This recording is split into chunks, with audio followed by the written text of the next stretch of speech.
Welcome in, Iowa Hawkeye fans, to another episode of the Hawkeye Tailgate Report. I am Luke Myers. We got Joey and Stin here with me. Took down, who did we beat last week? Kent State, 30... Kent State, yes. Kent State, 30-7, yes. 30-7. It wasn't the prettiest game in the world, but we ended up covering the spread and still won by 20 points, so can't really argue too much with the results. Fellas, how we doing? We're doing good. Good teams win, great teams cover. Iowa did both of those, so I can't complain. They cannot hit the over, though. I don't think they have all year. So bet the under on that. And that isn't the off. That's nobody's fault, though. That's the other team's faults. No, well, it's the offense's fault. We could say it. I don't think. That's the offense's and the defense's fault. The defense is too good, and the offense is. I think that when you play like a team from the MAC, it's more of your offense's fault for not hitting the over. And like the Indiana-Iowa State games, it's not the offense's fault that we didn't, score points. But I'm not gonna lie, when I woke up and saw that we only scored 30 points against Kent State, I was pretty depressed. I don't care that they're a good MAC team. We're top 5. We need to put up more points against fucking Kent State. Joey, they had played they played one other good team this year too, I think, and did all right. They played Texas A&M. Yeah, and that was a close game. And then they, who did? Yeah, never mind. Alabama would not win 30-7 against Kent State. Joey. You're right. Alabama scheduled Citadel instead, an FCS team, to play in Week 9. Is that who they got this year? I don't know. I just know that they have in the past. That is the thing that pisses me off the most about SEC scheduling. They say that it matters more, and then play a fucking FCS school in Week 8 or 9, which is basically just a bye. That's a bunch of horseshit. Yeah, that's why the Big Ten will always be greater. So, admittedly, you guys didn't watch the game last week. Saturday got away from me in a hurry, and I was trying to, I made a conscious effort to not get that messed up, and I don't know what happened. I don't know if somebody slipped something in one of my drinks or what, but it spiraled. Yeah, I guess it would be more fair to say that I don't remember the game, not that I didn't watch it. That's probably more of an accurate representation of what happened on Saturday. It was one of those where I think Stin also, we're both we're not going to get as drunk at this game as we did at the first one. And every time you say that, you're done for. Yep. Your day is over before it started in that situation. It's karma. Why would you hold yourself back, though? Because because of this. I enjoy remembering my entire day. Once we get into the heart of the schedule, I really will. Like the Penn State game, I won't drink a drop. That's a horseshit lie. Especially if that's a night game. Which, did you guys see? No, I will remember that game. Joey sent us a tweet earlier today about that possibly being a night or a late afternoon. 3:00.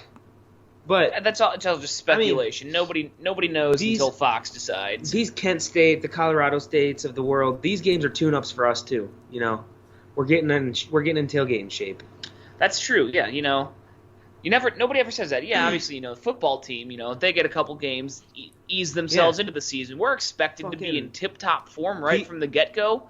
No. Petrus got, 9 games last season and the first 3 this season to tune up. He didn't get off season. Whatever. Here we are. Yeah. And guess what? Nobody has any sympathy for us. I didn't have a spring drinking season. I didn't have a summer camp. And I didn't have fall camp to get me ready for football season either. It just, I got to be in peak performance for 7 days out of the year right from the get-go. Especially when it's hot out, too. It makes it that much more difficult. Yeah, you guys don't drink at all the rest of the year, do you? Not a drop. No, strictly a football drinker. Yeah. All right, so you guys did watch the highlights at least. There were a couple important notes worth mentioning. One big thing I think was Ivory Kelly Martin got pulled for Gavin Williams, which, Kelly Martin keeps putting the ball on the ground. And then we got the running game going. So that's kind of exciting, at least, that some aspect of our offense is starting to move the ball a little more. Yeah, So, on those 2 points, so, yeah, Kelly Martin obviously cannot keep fumbling the ball. I mean, that's Kirk Ferentz' like number one. You're gonna get your ass sit on the bench is if you're turning the ball over, and he's put the ball on the ground like 4 times through 3 games. So he's got to fix that. But Kirk has given him like the vote of confidence, like he said that he's still like the number 2 guy. He's still gonna be getting his carries this week. So it's not like we've totally given up on him. It's just like, hey, if you keep doing it, like you're not gonna get playing time. I don't know. That's one of those weird things where I feel like some running backs just like Zeke, like he puts the ball on the ground a lot. You can be good and fumble, but like I don't know. I don't get it because like Kelly Martin is a good runner, but for whatever reason he's been struggling to hold on to the ball this year. At what point do you like do something with your running style to make sure that like at all costs you are not coughing this up?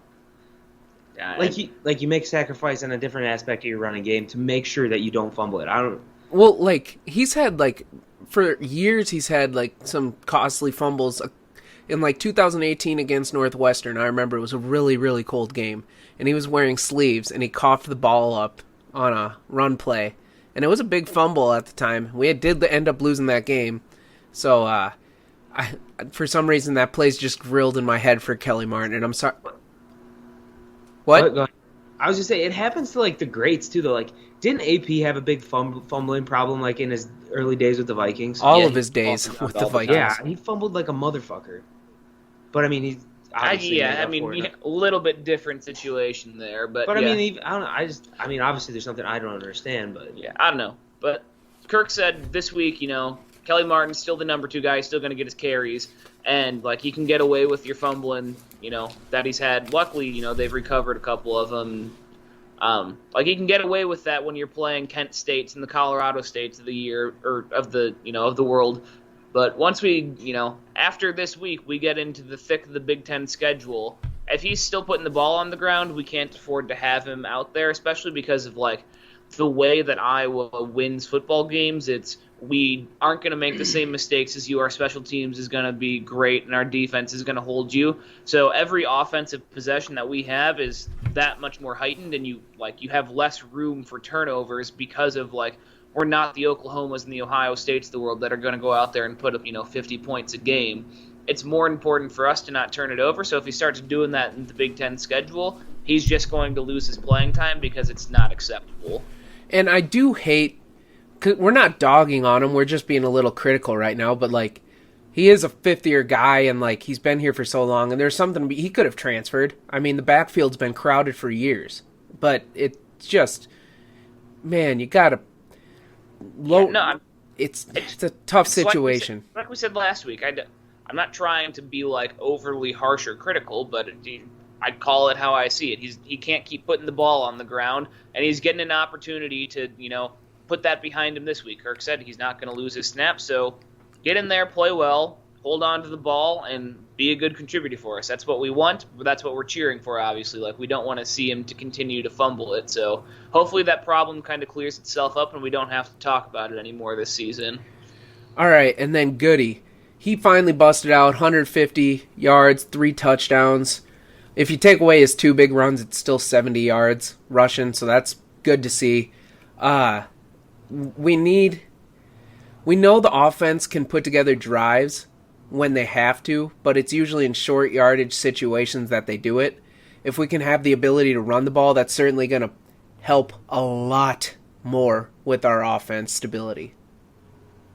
Yeah, like with Iowa, the offense kind of starts and stops with the run game, especially with the way that Petrus has been playing at quarterback, which is, we're not taking the tops off of defenses right now. It's a lot more of like kind of shorter checkdowns within that kind of 10-yard range, and it's worked for us and whatever.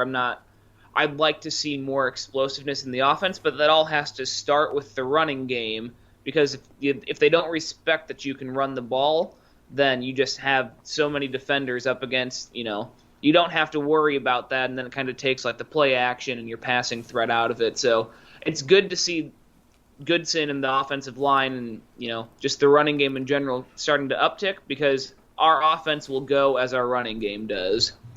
Yeah. And then, Petrus is still, he's very Alex Smithian right now, and that's perfectly fine for what we need. But eventually, we will need to hit Tracy and Charlie Jones more down the field. I don't know if he's Alex Smith, and Alex Smith is a lot more mobile. Not anymore. He That was mean. well, no, he is doing well. I was talking about this day. He's doing all right at managing the games, but at some point, you're going to need him to win you games. Right. The good teams have quarterbacks that will win them games. So we're going to need that because. Yeah, that's what I think about him too right now. Is like our offense is doing what it needs to. They're kind of just they're doing enough. They don't have to show a lot. We don't have to have the big plays. We don't need to be scoring so many points because our defense is as good as it is. But like eventually, we're going to be in a game where we can't just run the ball and nickel and dime a team down the field for a 95-yard, touchdown drive that takes 8 minutes a game clock. Like, obviously, it's nice to be able to do that because that's the type of football that Iowa wants to do: control the ball, control the tempo, kind of eat clock, and then score. But at some point this year, we're going to get into a game where, we're going to be behind. We're going to need big explosive plays. We're going to have to score fast. And the offense hasn't necessarily shown that to us so far, so I think that this week especially is important. I'm not saying that we need to get crazy with the playbook and do all sorts of wild stuff like that, but just to kind of show that we can have the big play, especially through the passing game, because Goodson is liable to bust off a big run at any point in time. I want to see us be able to consistently move the ball down the field through the air this week. Yeah, but I don't think we'll be doing that either. We'll probably run the ball 30 to 35 times and rely on the defense again, which the defense looked... So if you would have told me, I watched the whole game, I was there. If you would have told me that Kent State only scored 7 points, I wouldn't have believed you, because it felt like they did a lot more damage than what the scoreboard actually indicated, which I'm not sure if you guys remember that or not, but... Yeah, well, it's because, they hit 2 long passing plays over 45 yards, so those kind of stick in your mind as, oh, shit, they kind of moved the ball on us. And then they did have a drive that went, 75 or 80 yards, and then they ended up fumbling it from the half-yard line. We recovered in the end zone. So, I mean, realistically, you expect them, we caught a break there. They probably would have got a touchdown, so that would, 30 to 14 instead. So, I mean, I don't know. It showed that our defense is human after 2 weeks of just absolutely crushing the will of the other teams. We gave up a couple big plays in lapses and coverage and stuff like that, and that's it's going to happen. There was no way the defense they're still very, very good and they're going to continue to be that way, but expecting them to be at the absolute level of perfection that they had been for the first 2 weeks is just not a reasonable standard to hold them to for the entire year. So it's fine. I mean, you can give up plays like that and still win comfortably like Iowa did. Yeah, but the defense, it's a weird feeling because even when Kent State was on the half-yard line, I'm I wasn't 100%, oh, this is going to be a touchdown, It was well, the defense has provided weird shit all year, great turnovers. I had the thought in the back of my head something's going to happen here and they're not going to get this ball into the end zone, Yeah, I mean, we've kind of come to expect our defense to make splash plays throughout the year. I mean, our defense has scored for us in all 3 games so far. We had 7 sacks this week. We're picking off the ball. We have 8 interceptions on the season. We've just come to expect those type of highlight level plays from the defense. So even if you are in a bad spot, there's always the possibility that they're going to do something to turn it around. Yeah, I want to say I want to be able to rely on that all year, which I love Phil Parker, but being able to rely on it for 12 straight weeks in a fall, I'm not sure it's... Yeah, like I said, they're not going to continue to play at the superhuman level that they did for the first couple weeks. we're going to give up, 20 points in a game. We're not going to have 3 interceptions or, scoop and scores or 7 sacks every week. But they don't have to be that to still be one of the top, 10 defenses in the country. And as long as they're playing at that level with, the special teams that we have and our offense just being kind of consistent, not great, not terrible, that's plenty enough for Iowa to win a lot of games this year. Yeah, but it wasn't pretty. But it's still a 23-point covered win. So I'll never bitch about that kind of production. Win's a win. You'll never convince me otherwise. Mm-hmm.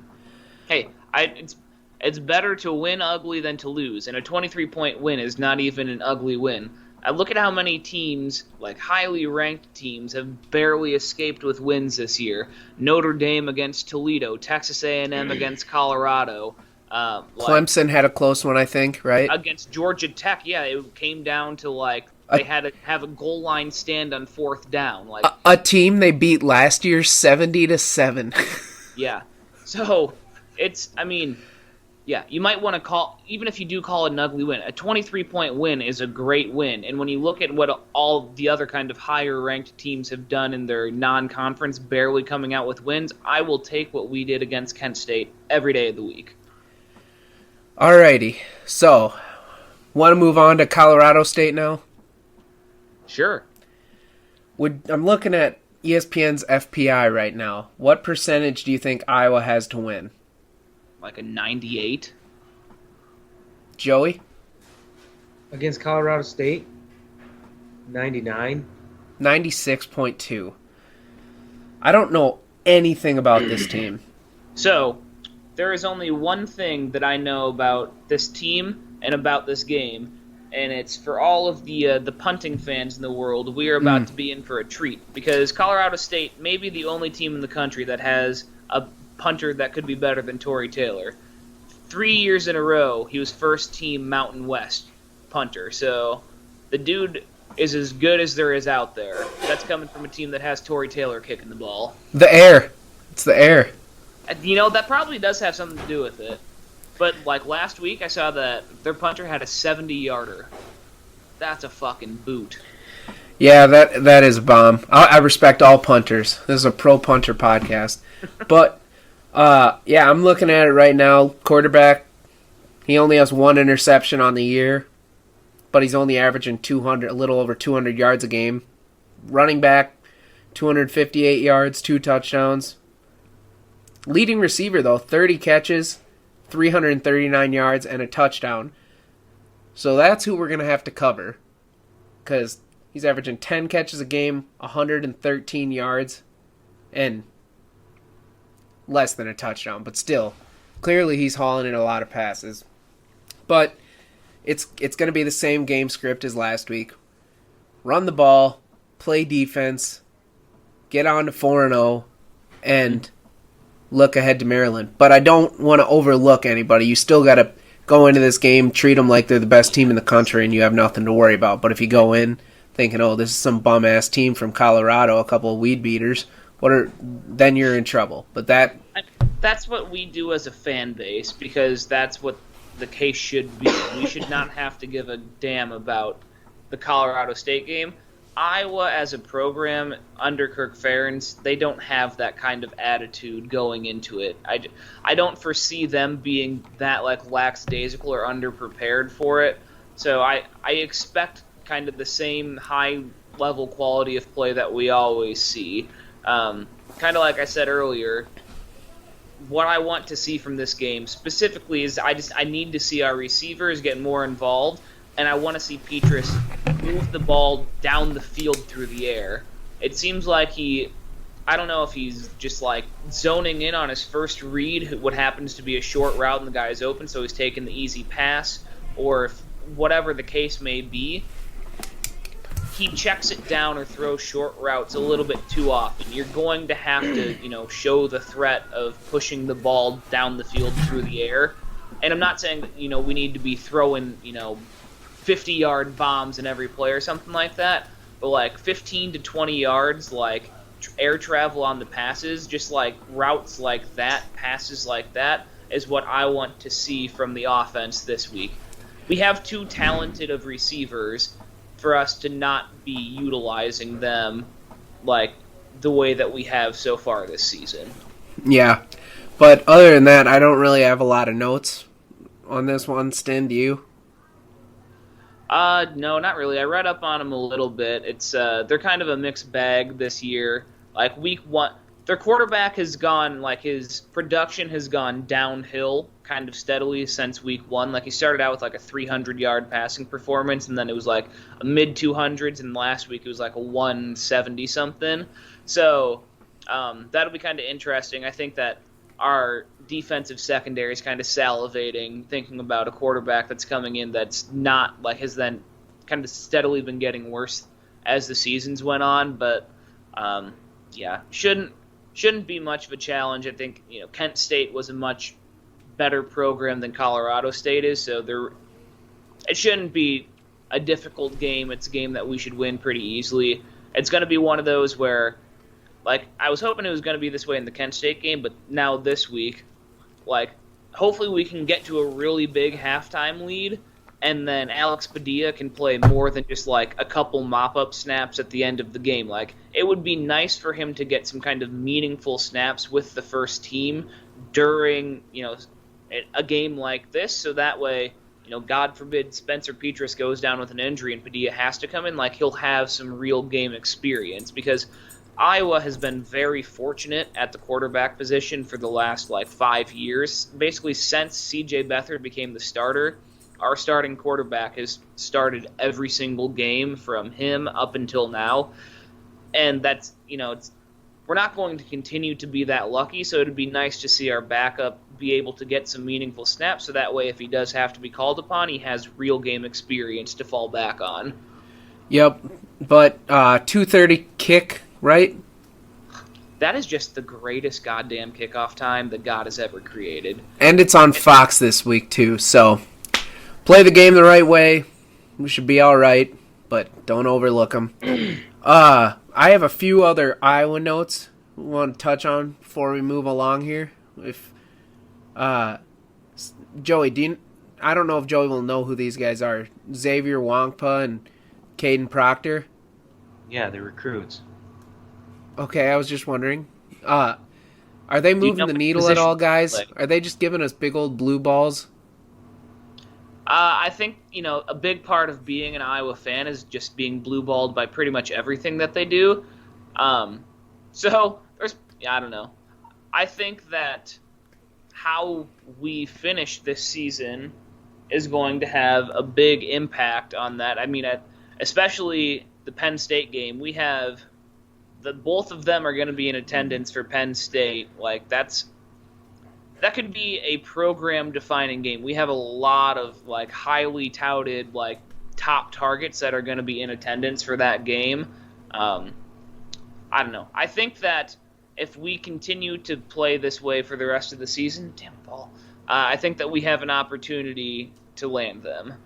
Yeah, it would be put on a real show for Penn State, and the winning has certainly helped, I think, to start the year. If we were out here fucking dropping it to Iowa State and maybe losing to Indiana, it ain't going to look as good. Right now, Kinnick and Iowa City have a good buzz around it, and it certainly got to seem attractive, especially since Iowa's sending kids to the NFL now before they're graduating, which I'm sure that's attractive to them as well. Who wouldn't be attracted to that?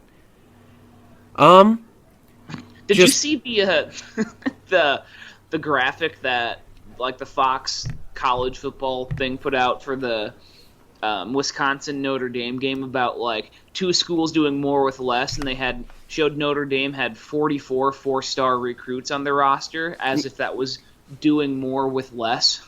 Yeah, it's stupid. Yeah, it cracked me up. Honestly, I would say Notre Dame is underperforming for what they have on their roster this year. Absolutely, 100%. But what were you gonna say?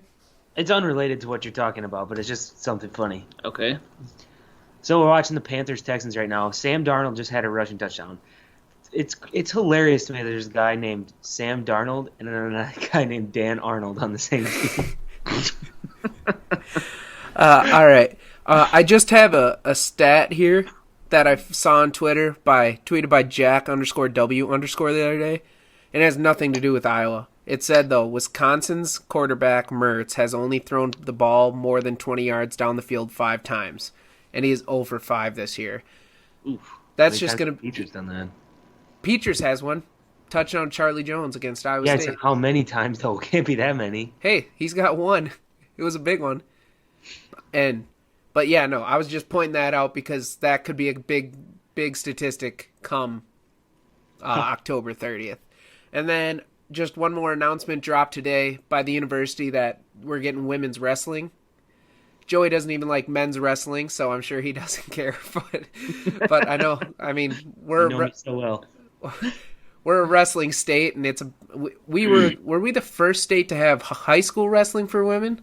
No, so it's actually high school wrestling for girls in Iowa is technically not like a sanctioned like athletic event. It still happens, but like the state tournament is not like put on by the Iowa High School like Girls Athletic Association. It's like put on by like Iowa high school wrestling coaches instead. It's really weird. It's like technically like it exists in Iowa, but it's not technically a sanctioned sport. It's a at club the Iowa sport. high school level. Yeah, it's really dumb. I don't know. Because like 32 states have it as a sanctioned like high school sport, and I don't get why Iowa wouldn't, considering like Iowa, like Pennsylvania, Oklahoma are the 3 like hotbeds of wrestling in the United States essentially. I don't get why we don't have that, but that's kind of a discussion for a different time. What do you think they do for a coach for that?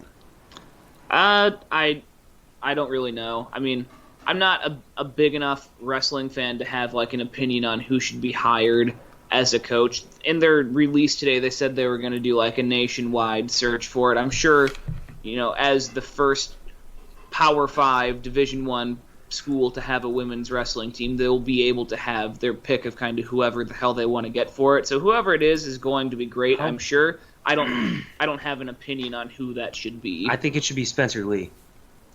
Wouldn't that be badass? He graduates this year, and then he goes right into coaching. I think he'd be a great coach. He's probably going to be focused on, being in, like, the Olympic teams and, like, United States stuff for a while after he graduates. And then he'll come back once the Brands boys are done. But other than that, I don't think I had any more notes. Stin, do you got anything? It's not really a note, but just an observation. Me and Joey were watching the Iowa-Illinois volleyball match last night, and they showed not a Carver Cone because the volleyball's at the Extreme Arena out in Coralville that they just opened up this year, but it just reminded me of how goddamn good a chocolate raspberry twist soft serve cone at Carver is. It got me excited. Soon. Very soon. As long as they don't hike up the prices again. It seems like every year they've gone up $1. And they keep it smaller, too. It is crazy the variation that you get in the size of the cone depending on the person that's making it. Yeah. But let's be honest. Every single time that I'm in Carver, I'm going to buy one of those. I might even get 2. Yeah. It's the best part of being there, if we're being honest. And then, Joey, you have some news, don't you? What about? Some Twitter-related news? Oh, yes. David Eichholt finally followed me back, so he's welcome back on the podcast anytime he'd like. The Great War is over. Yep. He actually did unfollow me yesterday, though. Good. And then he texted me a heart. He just texted me a bunch of emojis, and then he followed me back. So we're good. We're back. So you made up. That's nice. Yeah, we made up. All right. We're going to move on to our second half of the show here, which will be a draft of best pregame and postgame shows. But before we do that, we like to bet our fair share of sports here at the Hawkeye Tailgate Report, but it isn't always easy to find a reputable source. At Student Union Sports, we are big fans of BUSR.com. BUSR is our go-to location for all sports betting and online gaming. Bet on your favorite sports events today, including NFL, NBA, college football, MLB, and much more. If you are into If you are into betting the ponies, BUSR also offers the best promos, bonuses, and odds of any racebook. Head on over to busr.com/studentunion today. Check that out. That's where we place in the HTR lay all year. It's been a rough go at the start here, but we'll get one of these to hit.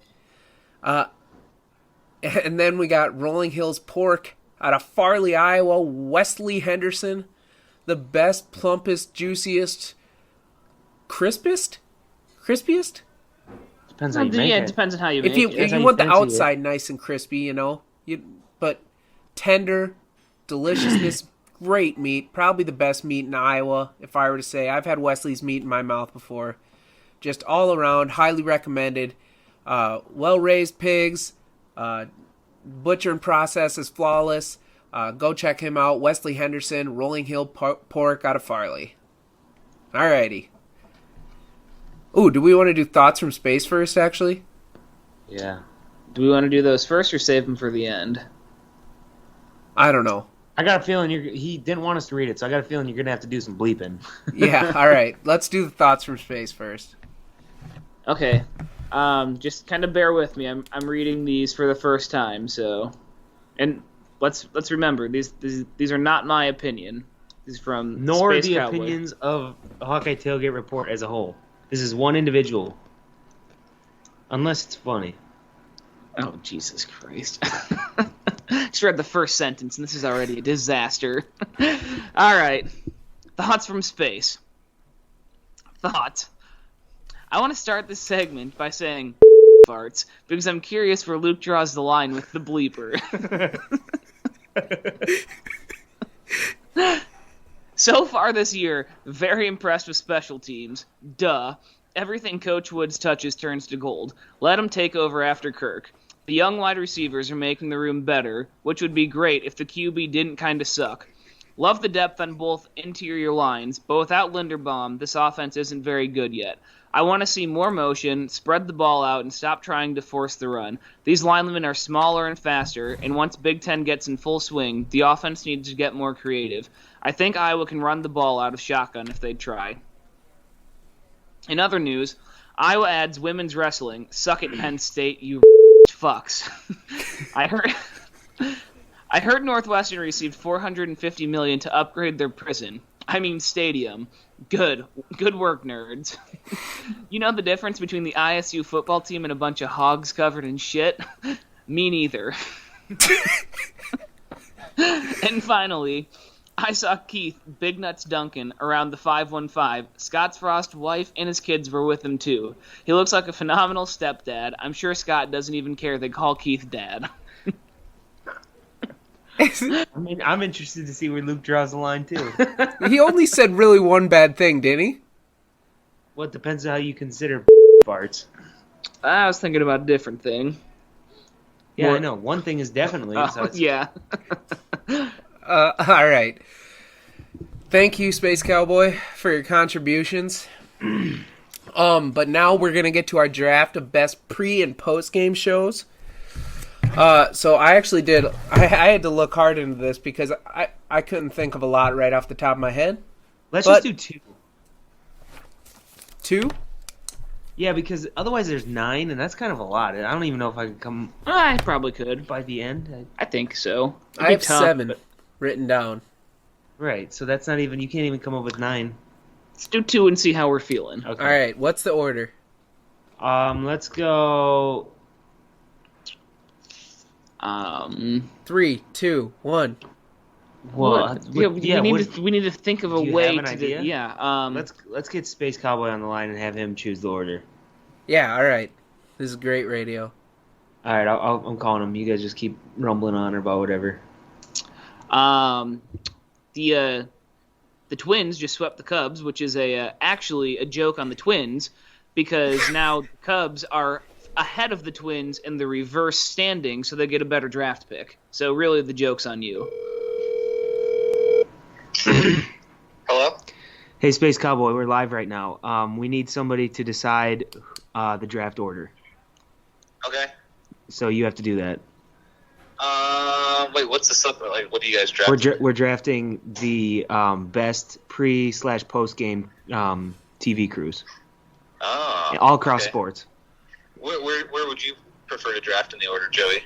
That's not how this works. You dick. Collusion. You can't decide. Well, I think you know where I'd like to be. I don't know. Sometimes one's nice, but That's sometimes true. you're like, I feel like there's a back clear in number spin. one in this case, though. All right, Joey goes first. And where do you want Stin to go? Last. All right, so Joey, Luke, Stin. All right, thank you. Bye. Bye. All right, so Joey just decided the order is what happened. I didn't. He wasn't gonna do it unless I. And why would I not give myself the first pick? Anyway. It's okay. This is the first week I haven't gone second. Anyway, here we're going with the TNT crew. That feels like an obvious one. You got Chuck, Yeah, that's a Shaq, good one. Ernie, Kenny the Jet. Kenny. Ernie's the best. How could you forget Ernie? Come on, Ernie. That whole show is the best. I love it when Chuck and Shaq start fighting.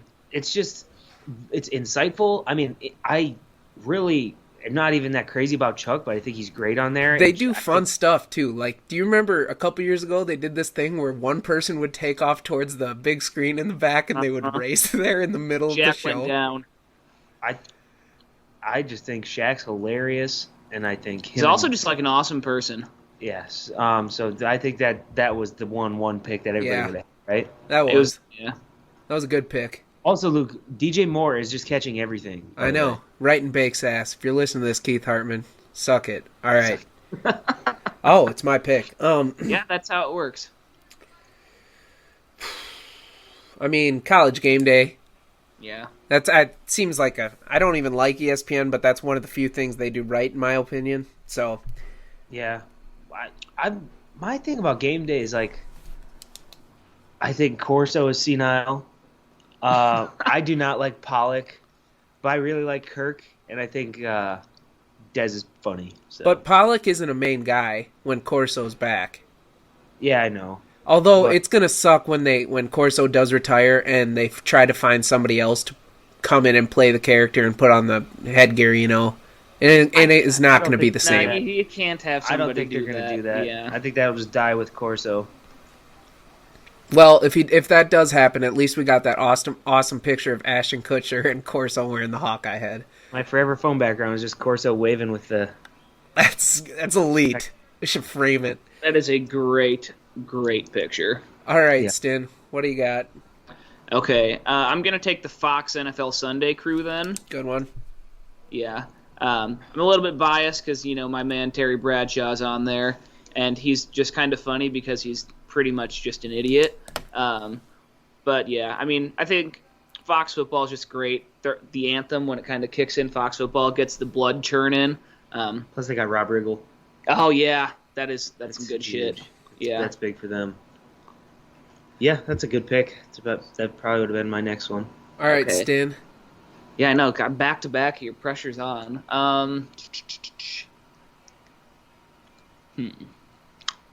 There aren't like any good baseball ones.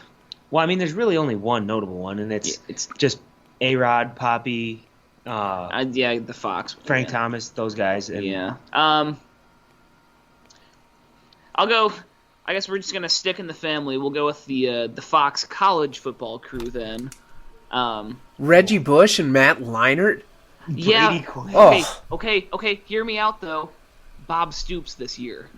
who looks like Tim McGraw, by the He way. does. I actually wrote down that crew. I said, dead last, whatever has Reggie Bush and Matt Leinart. No, don't get me wrong. Those guys suck, and it's not really that good. But I'm just putting a Bob Stoops is basically what's carrying that pick for me. Feel like that's fair. Yeah. Ooh, I have a few. Does the NCAA selection show panel count? Yeah. That's it. Clark Kellogg, Loras because College they- graduate. The selection that trickles into the tournament too, because they do that before like the games I and stuff guess. in between. Yeah, definitely I'd say it counts. Love that crew, though. Clark Kellogg. Because I think you get some double dipping with Chuck there too. Yeah, little Chuck. I think they've been integrating him and I think Kenny Smith has been in there even Yeah. recently. Oh, he's been on there a lot. Yeah, that's a good one. Joey? All right, this one's kind of tough because I think I'm gonna go with Monday Night Football because they got Randy Moss, they got Steve Young. yeah, Is it Susie Colbert still on there? I think so. Yeah. The Yeah. ageless wonder, Susie. Yeah, Susie is wonderful. I think they also like They got- kind of the before. Actually, Adam Schefter's on there kind of sometimes too. He's Yeah. also on like the before part as well. Yeah. But yeah, Who else? There's another player that was just Trent Dilfer. no. He's on it though. You cannot lose games in the NFL and still win. Still win. No. That's a fact. Are we doing me. 3? I mean, I have one more in mind, but I have enough. to spin. We can just do honorable mentions. Yeah, I mean, I don't feel strongly about any of the remaining ones. So I mean, like we could, but All right. Well, I'll go again. These are honorable mentions then, I guess. The Sunday Night Football crew with Bill Cowher, Mike Tirico, Rodney Harrison. that's I just had kind that of one down. CBS. Bill Cowher isn't usually on the Sunday night. He's on CBS. Yeah. You're thinking of You sure? Positive. Rodney Harrison, Yeah, Uh, Rodney Harrison, Mike Tirico. Tony Dungy. Oh yeah, Dungy. Yep. But it was the better. I had that written down, but I liked it way better when it was Dan Patrick instead of Mike Tirico. And I like Mike Tirico a lot. I'm just saying I love Dan Patrick that much. Yeah. Oh, and I'm dropping an honorable mention now. I have a few. How? Or I guess I don't anymore. I said the Barstool Tailgate show, but I don't even know if they still do that. Anybody know? I don't think that they do. Well, I don't know. What? Not sure. So, actually, there is the CBS Sports. They have a like a college football final wrap up. Does that count? We said pre or post game shows. Who's on it? Yeah, it's I don't even know who's on it. It's Then how called can it be Cover on 3 Fox? College Football. Let me see if I can find some names. That sounds like a deep cut. That's made up. I've never heard of it. Chip Patterson, Tom Fernelli, Danny Cannell, Bud Elliott. Although I've listened to this a lot and I still haven't heard Danny Cannell speak, so that's up in the air.